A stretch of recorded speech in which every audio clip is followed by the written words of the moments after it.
First of all, welcome Carmel Dickinson, the Program Manager for Manchester Informatics at the University of Manchester. Manchester Informatics is the University of Manchester's Digital Research Institute, and it brings together over 600 academics engaged in multi-disciplinary research into all aspects of the digital world. Sounds very exciting. Currently, you're responsible. I feel like this is your life, isn't it? Currently, responsible for coordinating the university's involvement in the CityVerve Internet of Things Smart Cities Demonstrator. Hopefully, you can tell us a bit more about that. So, welcome up, Carmel. Hi everybody. Well, I feel as if Dave has just done a really great warm-up act for me because he's told you all about the problems that IoT projects used to run into, and certainly quite a bit of what Dave was talking about I can really relate to.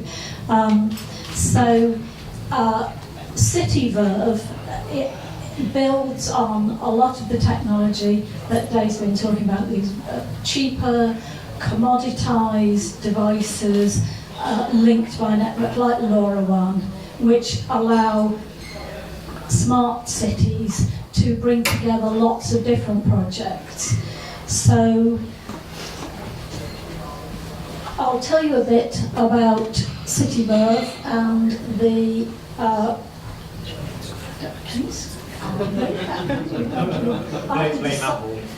right, yes. I'll have to decipher it for you then. So, CityVerve is the Internet of Things Smart Cities Demonstrator funded by Innovate UK. It's a call came out about 18 months or more ago for one city in the UK to put together a demonstrator of how a whole range of smart cities projects could work together. It's a 2-year project, and scarily we've had nearly a year of it already.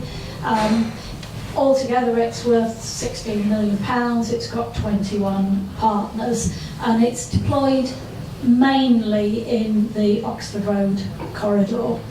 And so what I'm aiming to do this evening is to tell you more about CityVerve, a little bit about the infrastructure and how it works, but I'm not particularly nerdy, so I won't be able to do all that stuff. But tell you a bit about the use cases, which in particular I'll focus on the ones which show how the IoT can be used for social benefit, for you know, in the words of the event that we're here, how can IoT be used for good? So that's the project partners, 21 of them. So the City Council, Manchester City Council, leads the project. The technical lead is Cisco. There are a number of big companies like BT and Siemens, a lot of much smaller companies, SMEs, startups, and there are also a number of public bodies like Transport for Greater Manchester, like the NHS, and you've also got a couple of the universities. Apologies to anybody who's here who's been missed off here.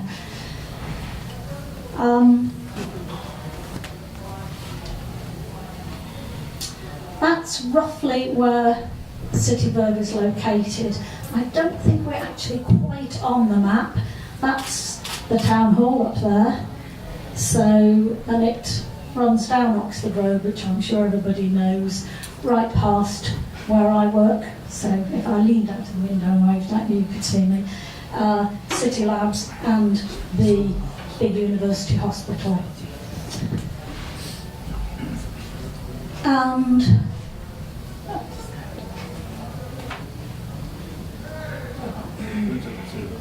sorry?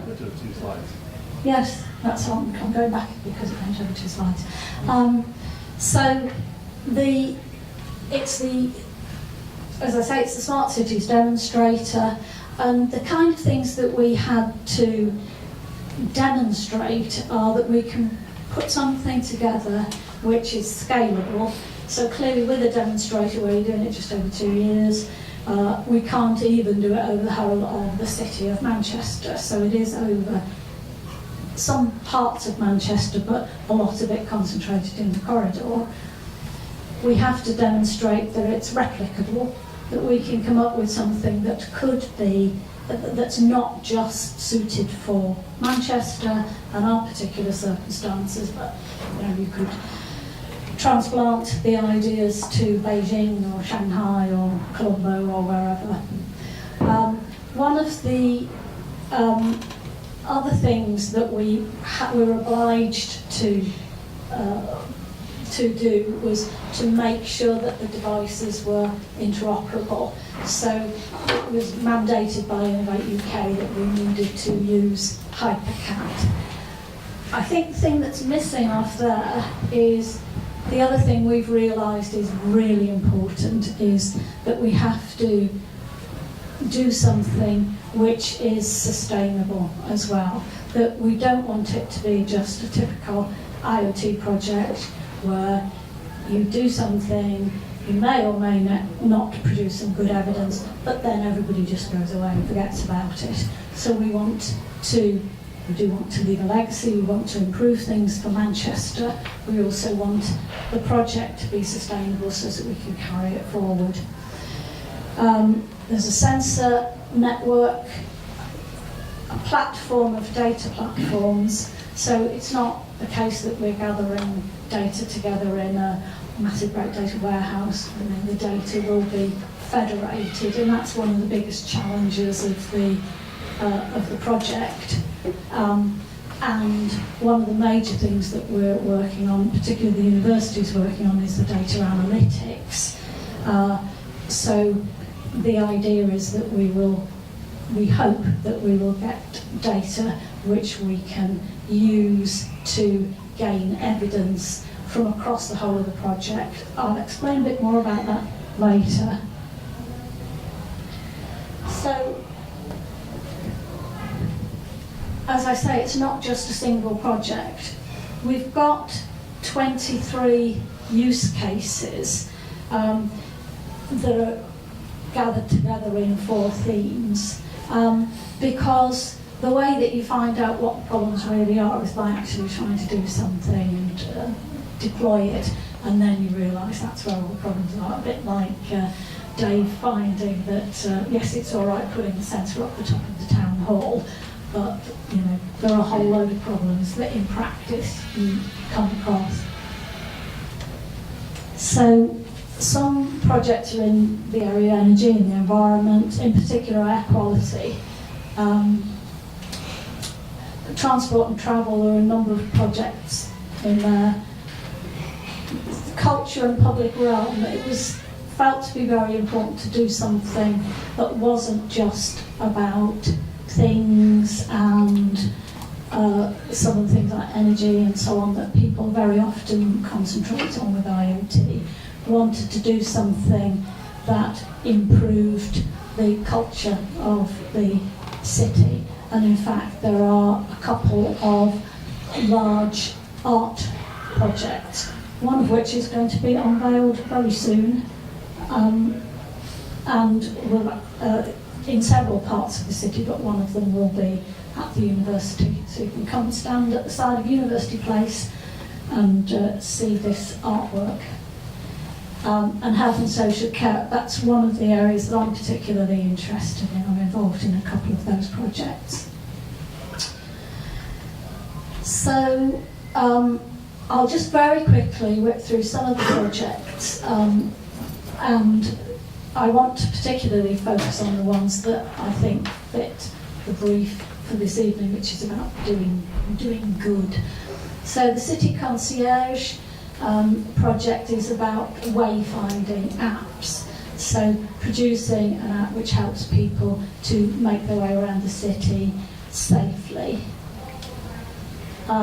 Talkative bus stops, a bit of a misnomer, but it is about providing more information. So rather than just having a flag and pole bus stop, you've got a lot more information about when the buses are coming and how full they are and so on.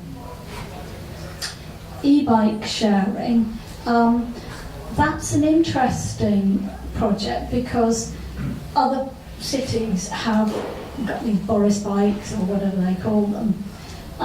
That's quite an expensive solution for a city because you have to invest in a lot of bikes.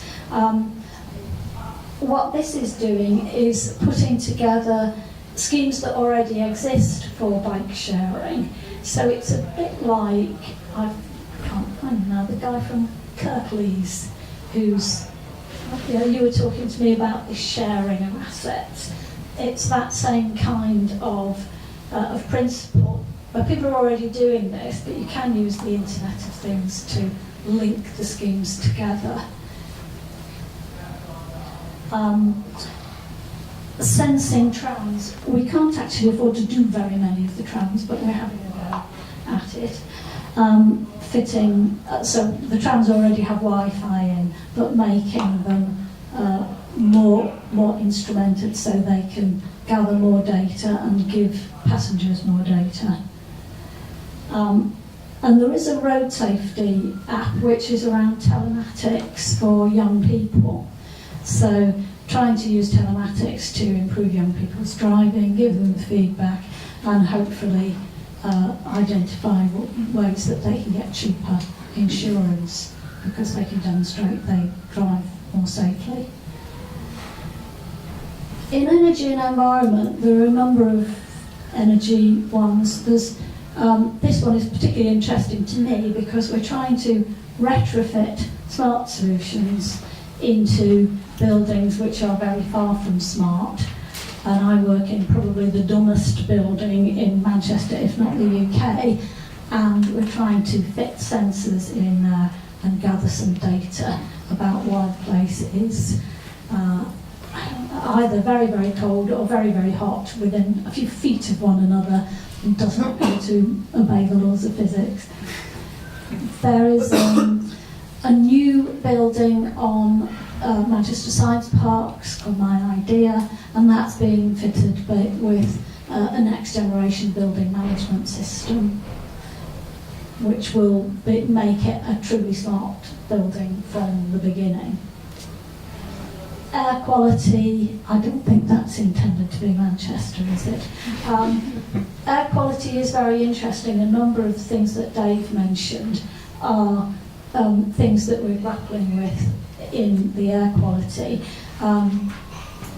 It's certainly true that there are now more cheap commoditized sensors, and the university's involvement in that particular use case is the very thing that you mentioned, Dave, looking at how you can compare some of these very cheap commoditized sensors, which we know are not very robust. They get thrown out very quickly, particularly by temperature variation. They're not sensitive enough to get the kind of very detailed information about some of these pollutants that you would require to demonstrate that you are meeting DEFRA requirements. But of course, you might not need air quality of that data of that precision for some of the use cases that we're doing. So a couple of things we're doing is helping to find where these sensors may be that are very useful and cheap and commoditized, and then comparing them in the lab and in the wild with the fixed sensors that are already deployed along the Oxford Road corridor. The other part of the air quality thing is to try and link that up with traffic management. So for instance, if you've got 6 buses all queued up on Oxford Road, all sending out emissions and you get a spike, there'll be a sensor near those traffic lights, and that could help to manage the traffic by changing the lights and letting those buses go through.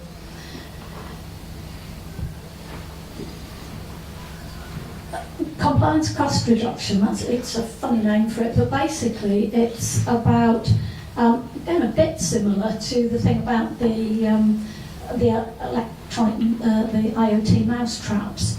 A big problem in, particularly in public buildings and businesses, is the danger of Legionella in the water supply. So a lot of money is spent on monitoring the water supply, which does involve people going and checking it and sampling the water at regular intervals. But you could have Legionella infesting the water within about 4 or 5 days of somebody going around. So putting IoT devices which monitor the quality of the water can be a much cheaper solution. Smart place lighting is, that's not particularly novel, just varying the lighting depending on traffic. Smart parking, I think again that was mentioned about 30% of the congestion in cities is supposed to be caused by people going around trying to find a parking space. So if you know where the parking spaces are and you can see the model of when they're going to be, when there are likely to be more spaces or fewer spaces, you can head for it. Oh, sorry, I told you all this already. I guess one of the things I didn't mention though is the thing which we are doing, which is really part of the one of the health and social care use cases, which is providing that air quality information to improve people's health and well-being. So you can give people information about what the air quality is like. As I say, for the purposes that you might want to do that, maybe you don't need these highly expensive sensors that need to be installed and calibrated and maintained. So in health and social care, we've tried to take 3 use cases which go really across the piece, from people who are well to people who have a chronic health condition which they're self-managing, to trying to make the logistics of care more efficient for supporting people in their own homes or in care homes when they're older, perhaps frailer, and maybe have multiple conditions. So the community wellness, we've got a couple of use cases there. One is trying to tackle some of these long-term conditions like diabetes, heart disease, which we know how they are preventable, they have a lifestyle component. If people were more active and lived more healthy lifestyles, we should be able to intervene upstream and stop them developing some of these long-term conditions. And in older people, a major problem is social isolation. So the trying to increase people's physical activity, we're targeting people who work and study in the Oxford Road corridor and local school children and their parents. Partly that's just because in a very short project you have to do what you can do, and many of the big employers along the Oxford Road corridor are already partners in CityVerve and hopefully will encourage their staff to sign up with this Be Active project. The IoT technology will be using people's own smartphones. It's one of the sort of cross thematic things is that will be a community Wi-Fi as part of CityVerve, which will have a hyper-local content on it, and we'll use that in this use case, and we'll also provide people with contextual information from what I've called their iBeacons. That's really what the talkative bus stops are all about. But there are going to be iBeacons, again, small, cheap, commoditised sensors, which will be installed in things like street furniture and on-street lamps and so on, and in restaurants. So, it doesn't seem to want to move on.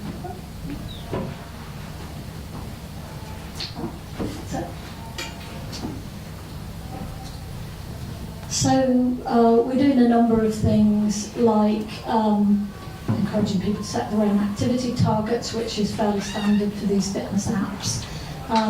We'll have a games platform, and we'll have games, or what we'll call missions and competitions, to motivate people to go out and walk more.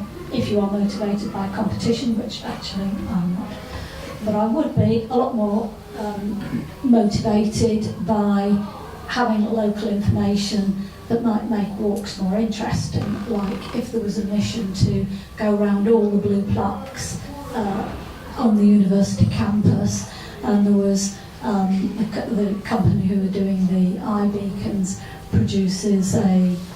has an augmented reality app, so you could find out more information about people who are in the blue plaques. So we can provide things that will just motivate people by making walking more interesting. We are exploring virtual rewards for increased activity, so many points per how many steps, or for completing particular missions or whatever. That again has already been tried out in Manchester. I don't know if anybody went to Chinese New Year, but there was an app that this company Sparta did, which people went round and hunted for Chinese zodiac signs and got points for that. And also where they had the terracotta warriors, they had paper lanterns and terracotta warriors, and the virtual reality app, the augmented reality app, you could find out more about each of the warriors when you looked at it.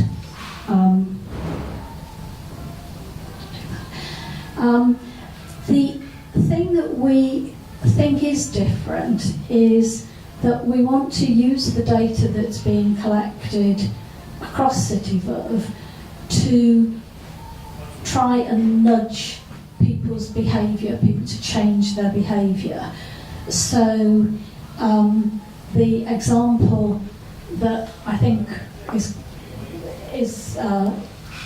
quite personalised is if you have somebody who normally takes the bus to the university, not to the hospital or wherever they work, and a couple of stops before they would normally get off, they get a message to say the weather is good, the air quality along Oxford Road is good, and by the way, the traffic ahead is so congested that you might as well get off the bus now and walk, because it'll get you X number of steps towards your target and you'll get to work just as quickly. So it's trying to get people at the point where they might just change their behaviour.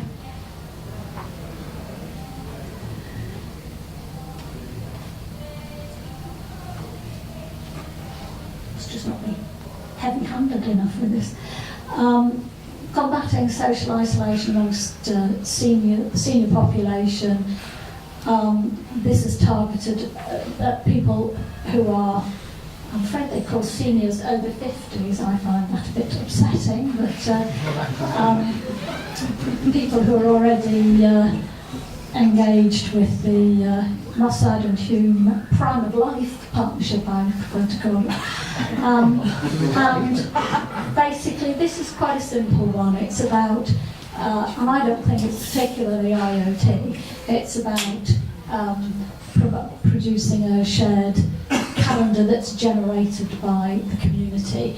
Because although data about events or activities or whatever is often available, if you're somebody in Moss Side, getting a mess, being able to look on the internet and finding out that there's a watercolour class in Stockport or Romilly probably isn't terribly helpful to you. Whereas finding out about something that's going on very locally, that might be more likely to interest you.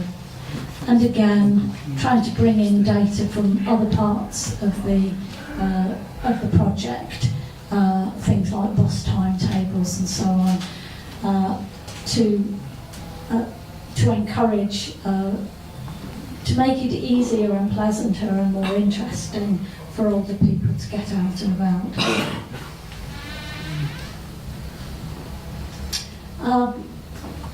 The chronic condition management is really about helping people who have got a long-term condition to self-manage their disease. We've chosen COPD, chronic obstructive pulmonary disorder, because it is a major problem for Manchester, and I think we're something like about the 5th worst at managing COPD in the UK.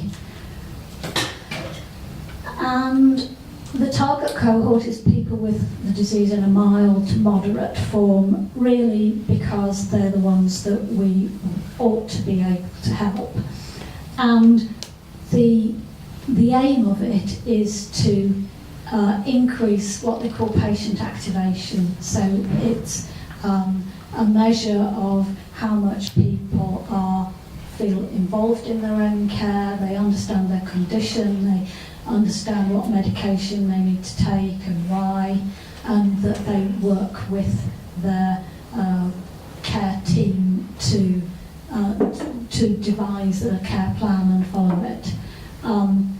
So in a project of this length, and with the amount of money that we've got to work with a small number of people, there's no way that we're going to be able to come out of this in a year's time and say, oh, we can demonstrate, we have good evidence that if you use this IoT support for people, they will have fewer exacerbations, they'll go into accident and emergency less often, they'll visit the GP less often.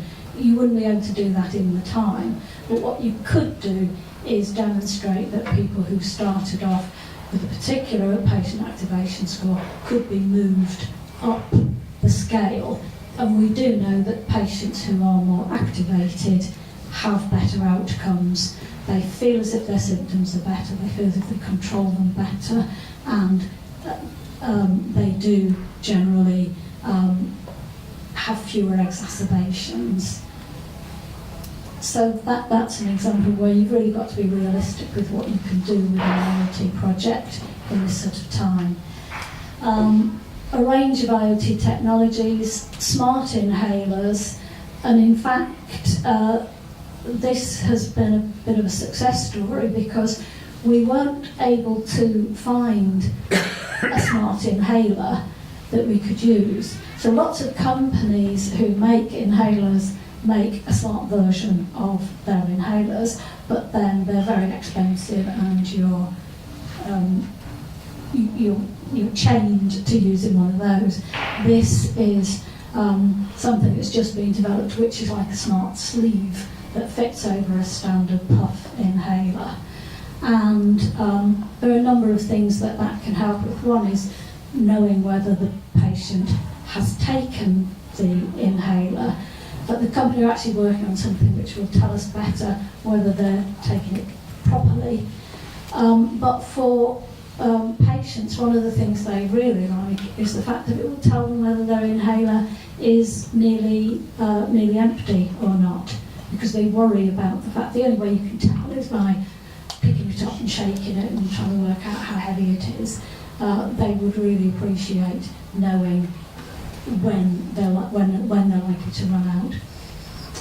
We'll use the patient's own smartphone, so we have an experience sampling app and we'll be tracking activity.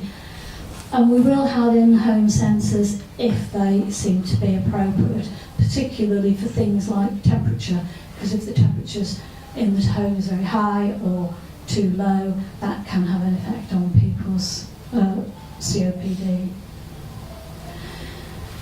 And what we're trying to monitor, as I say, is use that to monitor medication adherence, physical activity levels, because people with COPD do need to be physically active.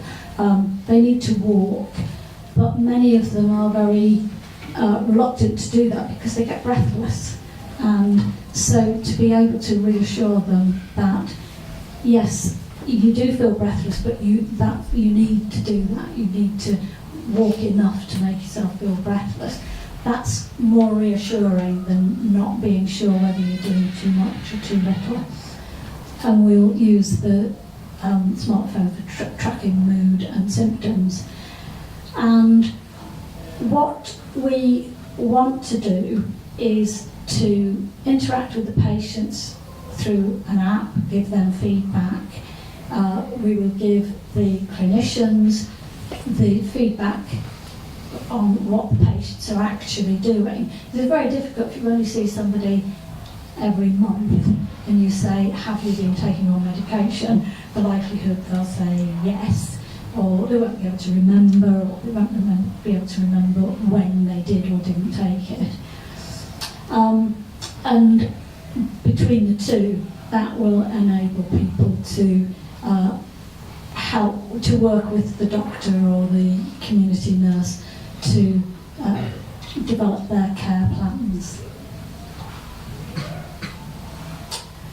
The augmented neighbourhood teams, the support is really more about smarter care logistics. So this is people who are older, frailer, maybe either living in their own home or living in a care home, but they are basically still being cared for in the community by these joint neighbourhood teams of health and social care professionals. And the things that are involved here are smart scheduling for care teams. The care team members would have an iPad, so they know where to go, who they're expected to see. They're not zooming about their patch from one end to the other. Things can be planned a bit better. And they can have access to the patient's records electronically, which seems a novel idea, but that is something which in many cases is not available. So people are driving around with a boot full of patient records. Video conferencing in care homes, again, I mean, that's not particularly IoT, but the idea there is particularly in care homes, if the staff are not very happy with the condition of someone who's one of their residents, they're very likely to just decide to send them in to be on the safe side, so they send them into hospital. If they can hold a video conference with a specialist GP in the hospital, the GP can see the person and can advise, no, I think they're all right, I'll give them a prescription for something, this is the treatment I would advise, or they may say, yes, I think they should come in. There will be in-home monitoring. This is probably much more useful for this group of patients. And there will be Wi-Fi enabled vehicles to help with the logistics of delivering the right things to the right place. So I'll just nip through those quickly. Gosh, that was very quick, wasn't it? So, over 2 again. So, the passive home monitoring, there's a number of things that you can valuably monitor. Temperature, because that could be a house where there's fuel poverty, where people don't have the heating on high enough, or indeed they could have it on too high. Electricity use, the kind of things that many of us have heard about, you know, whether the lights are going on and off, whether people are eating and drinking, you know, they're boiling the kettle, they're using the cooker, which gives an idea of someone's normal behaviour patterns, and therefore gives you some information if they deviate from that perhaps there's something wrong. Air quality inside the home to detect pollutants, and tracking activity, because just straightforward mobility, whether people are going up and down the stairs or they're moving around, is a useful indicator of whether they're well or not. And in particular cases, there could be specific health monitoring, like monitoring people's diabetes or heart rate, cardiovascular health, and so on. This is the man with the van, or I think we should probably say nowadays the non-gender specific individual in a Wi-Fi enabled vehicle. So very often you run into problems where someone from the community team might go to someone's home and find that there's a wound that needs dressing, but of course they won't have that wound dressing with them, so then they have to go away and maybe come back the next day. So the idea is to be able to have a mobile dispensary which can bring the things that people need, so that when someone from the community care team goes to visit someone, they can actually do what they need to do. Mobile testing, so if they take a blood test or another kind of sample, rather than that then having to wait until the person goes back to base, the van could pick it up and take it back and start the assay more quickly. Real-time stock control, and actually just keeping tabs on the vehicle so they know whereabouts they are and trying to plan their journeys so you know where they are.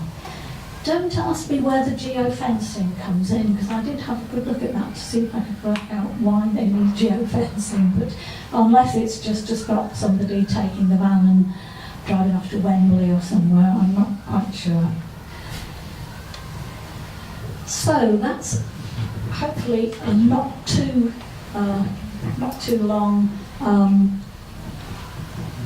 description of some of these use cases, and I hope that you can see that what we're trying to do is, as far as possible, to use the data that we gather for one purpose and share it where we can. So obviously with the health and social care use cases, a lot of that will have to stay in a data hub that's quite close to the use cases, particularly where you've got patient data.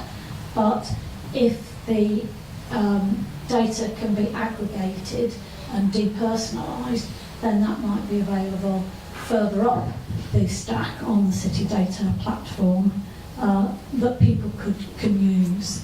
And data that's collected in the transport theme can be used to help to give information in other themes and so on. So has anybody got any questions about about the project as a whole, or about any of the use cases? What happens after the 18 months, 12 months? Well, yeah, it's a 2-year project, so it's another year. So what happens after the project is finished? That's something that we've been thinking about since practically day one, because I think the more we've gone on, the more we are keen to make sure that it doesn't just stop. And so we're trying to plan ahead for CityVerve +1 and so forth. I think that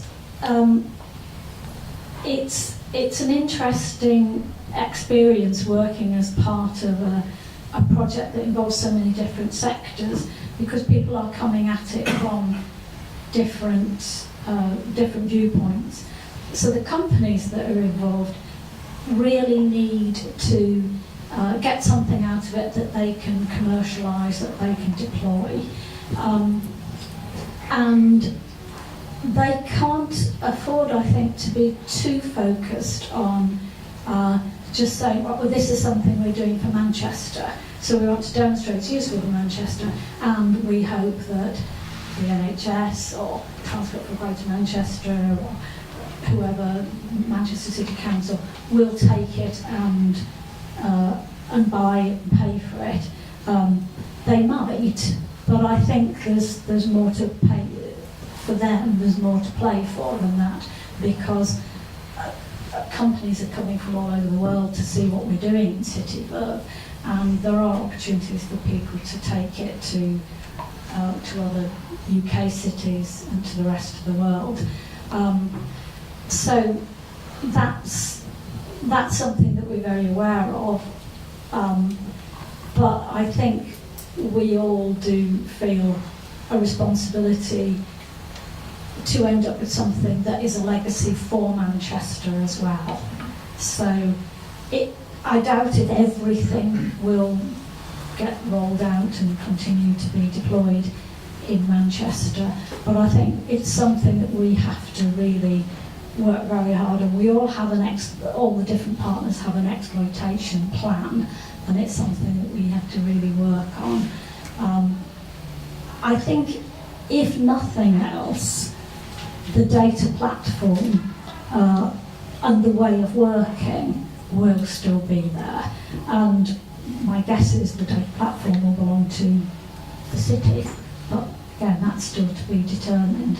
But I still think it wouldn't be